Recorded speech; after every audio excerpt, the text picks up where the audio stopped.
สวัสดีมื้อนี้มันแข่งขันกีฬาภายในบริษัทเจ็ตของพวกเราเนาะสิมีทีมงานเจาะเนาะ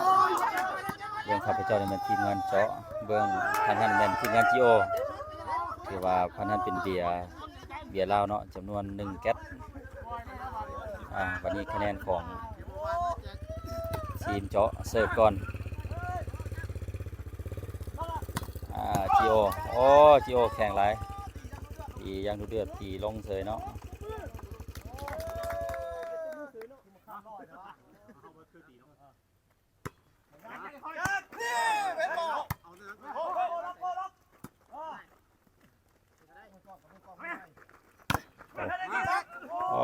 เตียวสหายเว็บเนาะ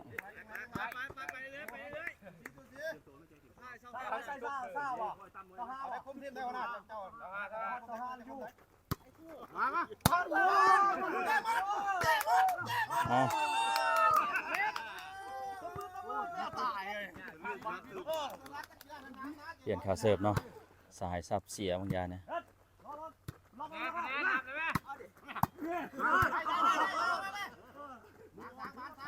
บอกได้เสยสายสร้างให้ได้บอกทีมชอเสียเนาะมีผู้อ่อนแล้วก็ผู้เก่งผสมกัน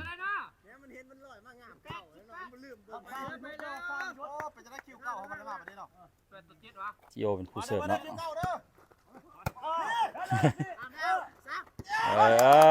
จิโอเสีย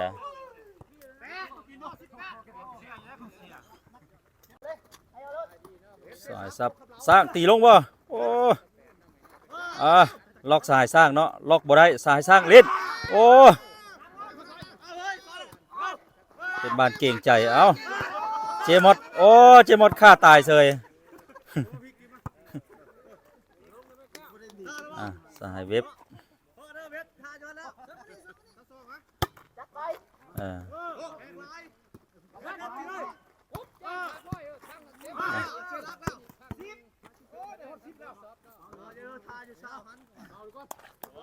ดูเดือดการแข่งขันภายในบริษัท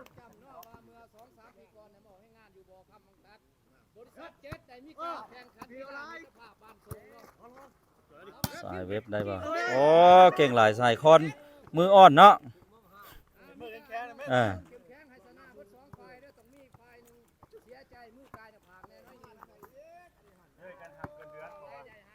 อันนี้ผู้คุมภาคสนามกำกับคันสั้นยันบสนะได้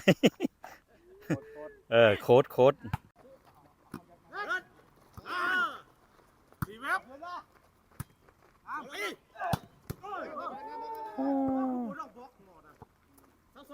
คะแนนตอนนี้หากัน11-22จีโอได้22ฝ่ายเจาะได้11ได้บ่23บ่เนี่ยแข่งไร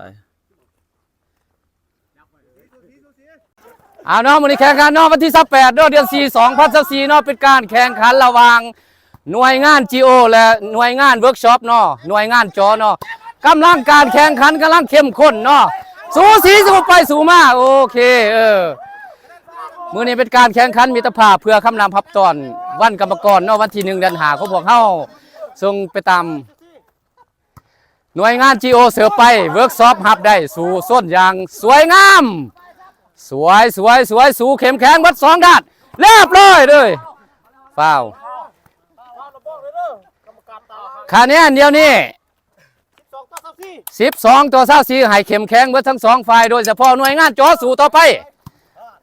ฮับได้อีกแล้วจากปากซองสู้ให้อย่างสวยงาม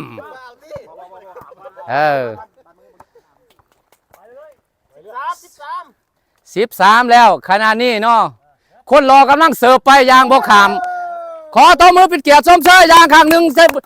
หน่วยงานจีโอค่ะเซกไปแล้ว1-0เนาะ1 เกมไปแล้ว